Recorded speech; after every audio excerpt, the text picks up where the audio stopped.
Once again, the keeper of the book is ready to open the ponderous volume in which is recorded all the secrets and mysteries of mankind through the ages. All the strange and mystifying stories of the past, the present, and the future.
Keeper of the book, what tale will you tell us this time? What tale shall I tell you?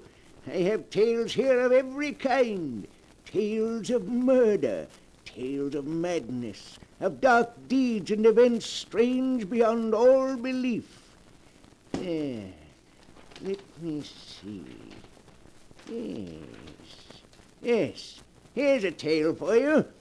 The strange and terrible story of two old ladies and how they tried to escape from their doom. I call the story Escape by Death. My story begins in a big, shabby old house in the country, fully a mile from any other habitation. In a large ground-floor room, which is both their bedroom and sitting room, Martha and Louise Abbott listen to the wind howl outside. Louise is an invalid, confined to a wheelchair. Martha, though able to walk, can only hobble a few steps at a time, so that to them the lonely house is almost like a prison. Oh, listen to that wind, Louise. Oh, I do hate living out in the country like this. We're so isolated from everybody. Oh, yes, Martha. It was so much nicer when we lived in our own house in the village. Even if Roger and Hester are our nephew and niece, we should never have let them persuade us to move out here with them.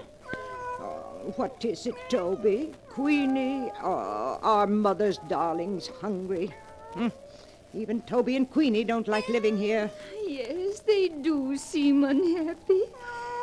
Queenie hasn't been eating well. Louise, it's very foolish for us to stay here with Roger and Hester. I think I hear Hester coming now. We'll tell her right away that we want to go back to our old home. Here I am at last, Aunt Louise, Aunt Martha. I brought you tea and some cake I just made this afternoon. Thank you, dear. I have the Daily Sentinel for you. George Gibson just delivered it. I haven't even opened it yet. Thank you. Roger, Louise and I have been talking things over. It was very kind of you to invite us to live here with you, but we were much happier living in the village. We want to go back. But, Aunt Martha, it's much better for you here. Really it is. Of course, you're just homesick, both of you. You'll get over it. Pretty soon you'll love the country as much as we do. Now, we don't want to hear another word about your leaving us. We couldn't be happy thinking of you alone and helpless in the village. Come along, Roger. Let them drink their tea. All right, Heston. See you both later. Oh, I do wish they'd let us go back. There's no reason why we shouldn't. Do you remember the teas we used to give? Mary Thompson came over every afternoon. It was so nice. There's no reason we can't move back and give those teas again. We won't be alone or helpless either. With all the money Father left us, we can afford a dozen servants. Louise, we are going back. I've made up my mind. Oh, Martha, I'm so glad. Listen to Toby and Queenie. They're glad we're going back too, aren't you, you fat old darlings? Oh, they understand you, Mother. They know we're not going to stay here much longer. Of course they do. Well, now that's settled. Let's see what's in the Sentinel. Let's see now. Oh, Martha, let's look at the obituary notices first. Just what I was turning to, Louise. Here we are. Did anyone we know die? Now let me see. Yes, yes. You remember Amos Wilson, don't you? Yes. He died 2 days ago. Poor Amos. He was about your age, wasn't he, Martha? Certainly not. He was a good deal older. Martha, look at this. Why, it says that Mary Thompson is entering the county home for the infirm. The poorhouse? Oh, no, it can't be. You can read it for yourself. Oh, that dreadful place. I'd rather be dead than in that home. Poor Mary. Martha, after we move back to the village, can't we have Mary come to live with us? Yes, of course. Why, going to the poorhouse would be the death of her. No, it can't be. What can't be? Read what it says there in the real estate column. The old Abbott mansion, owned by the Mrs. Martha and Louise Abbott, has been put up for sale by their nephew, Roger Clark. What? Why, it must be a mistake. Oh. We never told Roger to sell our house. Roger! Roger! Now, Martha, we mustn't get excited. But why should he want to sell our house? I won't permit it. You calling me, Aunt Martha? Yes, Roger. What's this in the Sentinel about our house being up for sale? Oh, is it in the Sentinel? Oh, I'm so sorry. It is a mistake, isn't it, Roger? Well, no, Aunt Louise. But since the house isn't being used, I thought it would be a good idea to sell it. But you had no right to put the house up for sale without telling me. Now, don't get yourself excited, Aunt Martha. If you don't want the house sold, I'll remove it from the market. You must, Roger. We couldn't live if the house was sold. All right. Now I'll take care of everything. Don't you worry. Everything's going to be all right.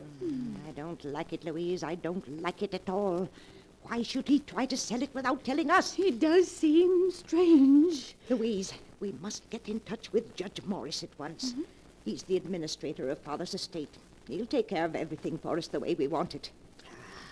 I didn't like the look in Roger's eyes just now. I've always been suspicious of Roger, and if you want my opinion, he and Hester are up to something.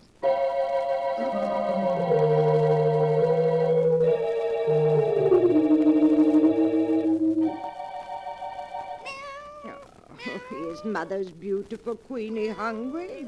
Well, here's a nice piece of meat from the lovely supper Hester just brought us. Oh, Queenie is hungry, Martha. She's got her appetite back since she learned we intend going back to the village. Yes, she has, but where's Toby? I don't see him around any place. Probably in the kitchen. Martha, when are you going to speak to Roger and Hester again about our leaving? And I'm waiting until we can get in touch with Judge Morris. He'll come get us whether Roger wants us to go or not. There's been something very strange about Roger's manner ever since we told him yesterday we didn't want to stay. Martha, look. Queenie's ill. Oh. That meat you gave her, it's made her sick.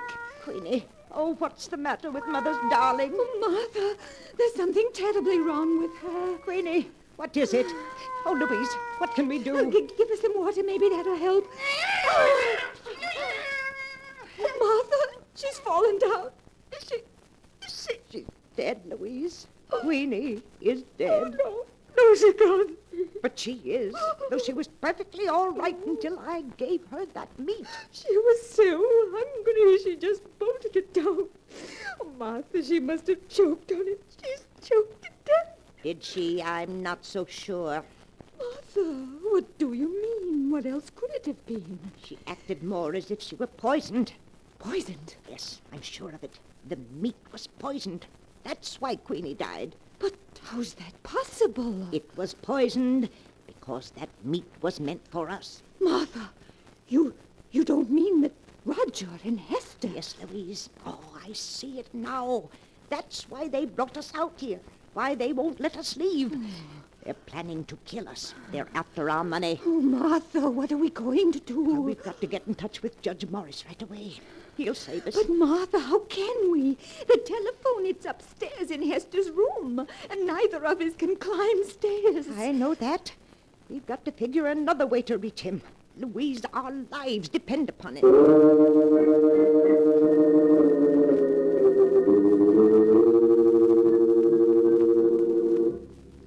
All that night, the two old ladies, terror in their hearts, tossed and turned in an effort to think of a way of escape from the horrible trap in which they found themselves. In the morning, they thought they had discovered how to do it. When George Gibson, the rural mail carrier, came by, Louise called to him and gave him a frantic message to Judge Morris, which he promised to deliver. However, a few minutes later, encountering Roger, their nephew, George Gibson told him what had happened, and Roger managed to persuade him not to deliver the message. Then Roger hurried home to consult with Hester. Roger, you say that while Martha was out here in the kitchen with me, Louise was giving George Gibson a message for Judge Morris? Yes. And she seemed so excited that George stopped me on the road to tell me about it. Hester, I'm afraid they suspect. Oh, no, they mustn't. We mustn't let them. I should say not, after all the trouble we've gone to. Well, it would ruin everything. We've got to quiet their suspicion somehow. We've got to make them like it here, so they'll be perfectly content to stay with us until they die.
And now to return to the story of escape by death, as it is written in the sealed book. For 24 hours, Martha and Louise have waited in trembling impatience for George Gibson to bring word that Judge Morris has received their frantic appeal for help. Oh, Martha, where can George be? He's more than an hour late. Well, he's probably just been delayed. Maybe the car broke down. He'll be here soon. Yes, here he comes now. He's turning up the drive. Oh, Martha, I was so worried. I told you he wouldn't fail us. But there's Roger taking the mail from him. Suppose Roger doesn't let him see us. He might... Louise, What is it, Martha? What's wrong? that isn't George Gibson delivering the mail. Not George Gibson. No, that's a much younger man. Now he's leaving. Roger's coming back in the house. Martha, where do you suppose George is? I don't know. I don't understand. Perhaps he's sick today. Here comes Roger. Hello, Aunt Martha. Aunt Louise. Here's a magazine that came in the mail. I thought you might like to see it. Thank you, Roger. Why didn't George Gibson deliver the mail today? Oh, you saw that there was a new driver. Well, I'm sorry to have to tell you this, but yesterday afternoon, poor George was killed. Killed? Oh, no. He had a bad accident as he was returning to the village. An accident? Yes, I'd rather not talk about it anymore now. It'll just upset you. Hester will bring you some supper soon. Poor George. Well, that means Judge Morris didn't get our message. Oh, Martha. Don't you see, Louise? That wasn't any accident. George was killed to keep him from going to Judge Morris. Martha, you can't mean that Roger and Hester... Yes, Louise, they'll stop at nothing to get our money. But what are we going to do? We can't get a message to anyone. And they're poisoning our food. We haven't eaten a thing since poor Queenie died. We can't go on throwing the food away or we'll starve. There's only one thing to do. Toby must sample our food. You mean to see if it's poison? Yes, it's dreadful having to risk poor Toby's life, but it's the only thing we can do.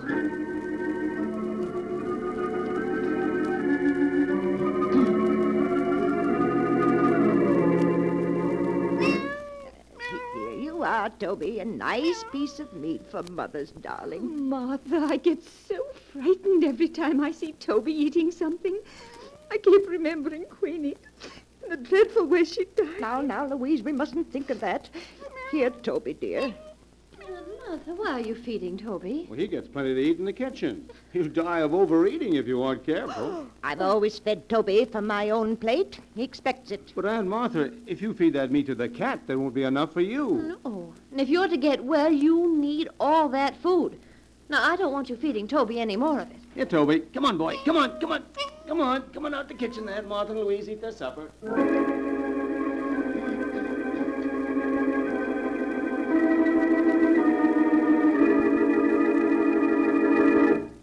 Here you are, Aunt Martha. Aunt Louise, I've bought you your lunch.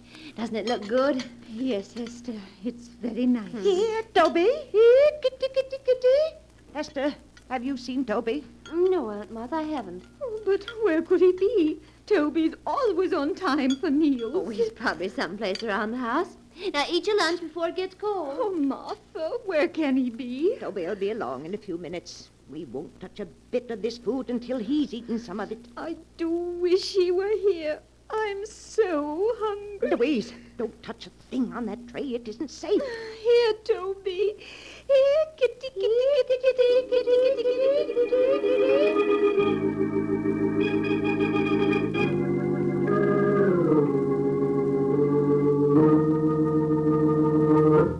Good evening, Aunt Martha. Aunt Louise, how are you? Good evening, Roger. I have supper here for you, too.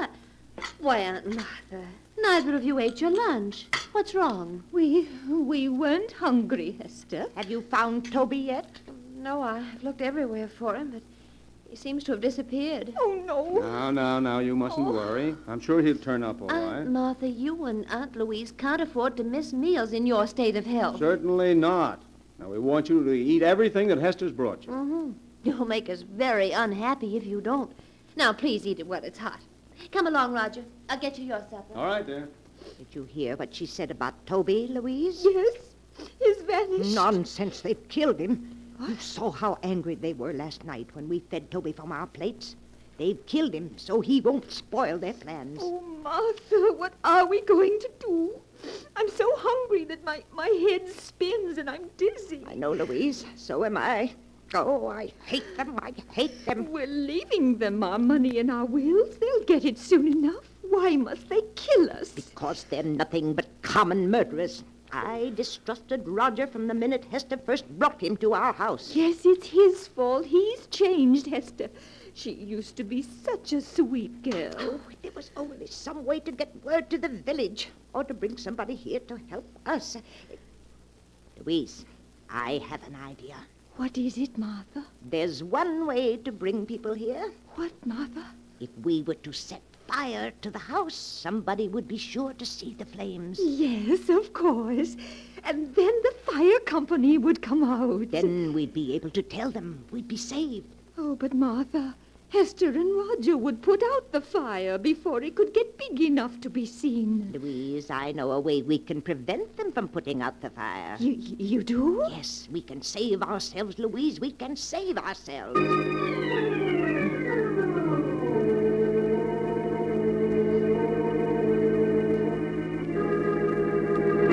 Here, Toby. Here, kitty, kitty, kitty. Martha, why are you looking down the cellar stairs like that?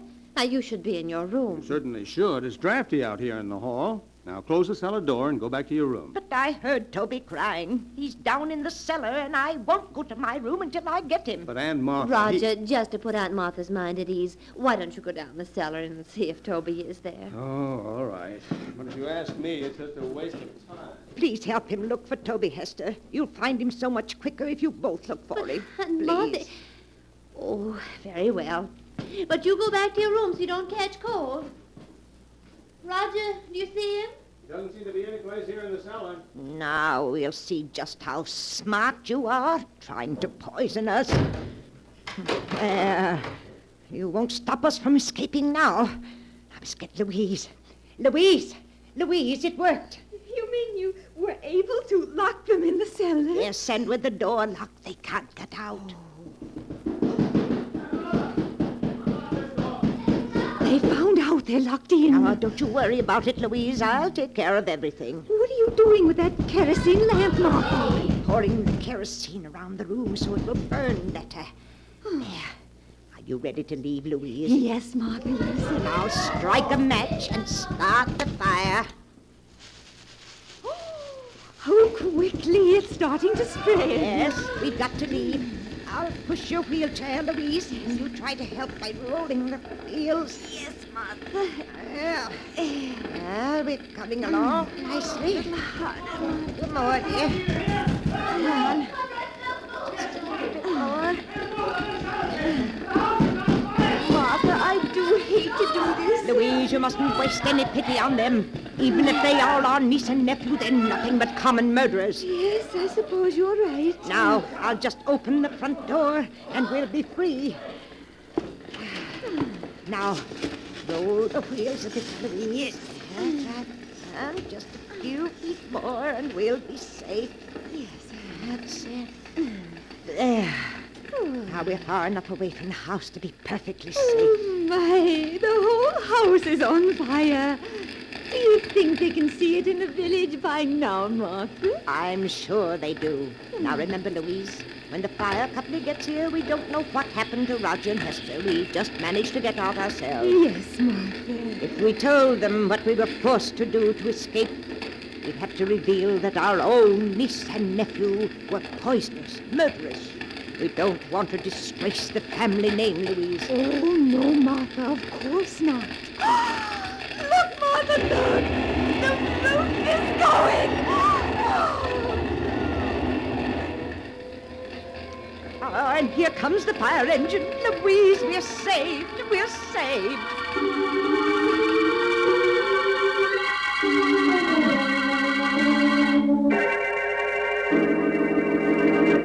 Good morning, Judge Morris. Good morning, Miss Martha, Miss Louise.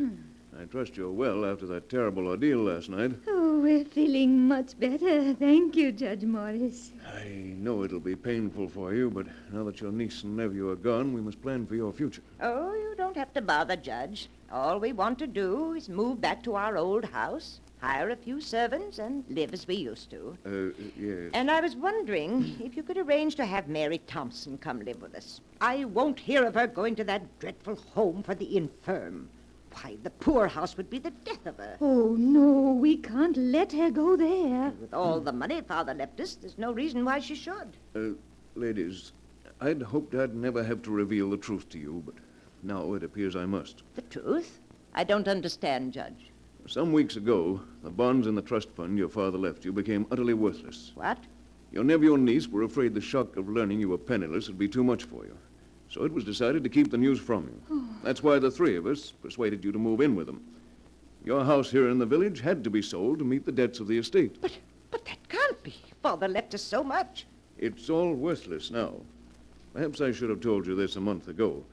But your niece and nephew wouldn't hear of it. In spite of the fact that they had only Roger's salary to live on, they were determined to prevent you from ever learning of your misfortune. Oh, but the deaths of poor Queenie and Toby, of George Gibson. George Gibson? Yes. I'm afraid I don't understand. Surely you heard that he was killed. The tire blew out and his car turned over. You mean he wasn't murdered? Certainly not. Oh, You feeling well? Has my news been too much for you? no. Well, now that your niece and nephew are gone, there's no one to support you, I'm afraid there's only one thing left. One thing left? What's that? I'm sorry to say, believe me, I am. The county home for the infirm. Oh. The poorhouse.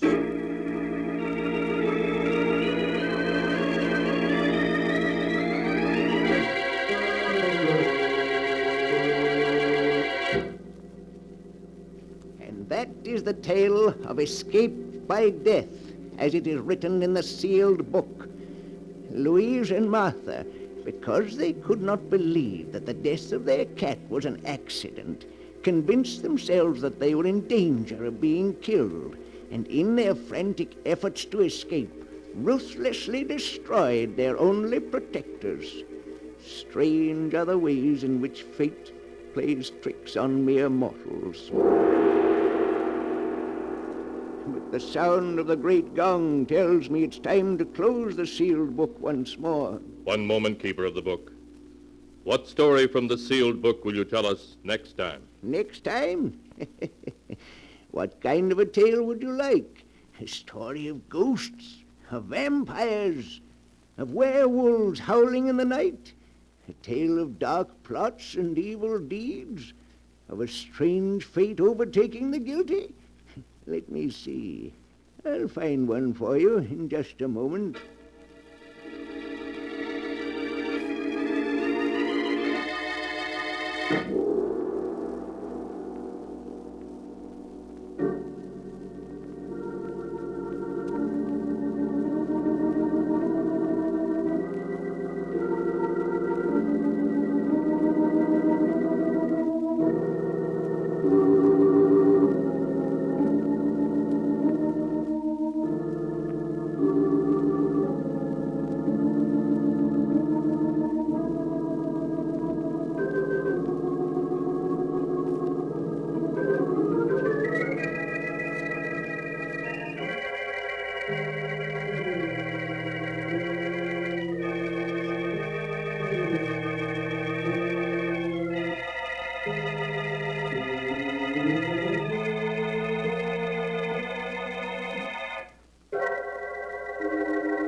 And now, keeper of the book, have you found the story that you'll tell next time? Yes, I found one for you.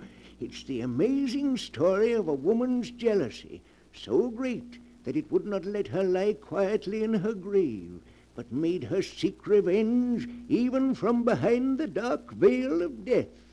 I call it Death at Storm House. Be sure to be with us next time to hear another strange and mysterious story from The Sealed Book. The Sealed Book, written by Bob Arthur and David Cogan, is produced and directed by Jock McGregor.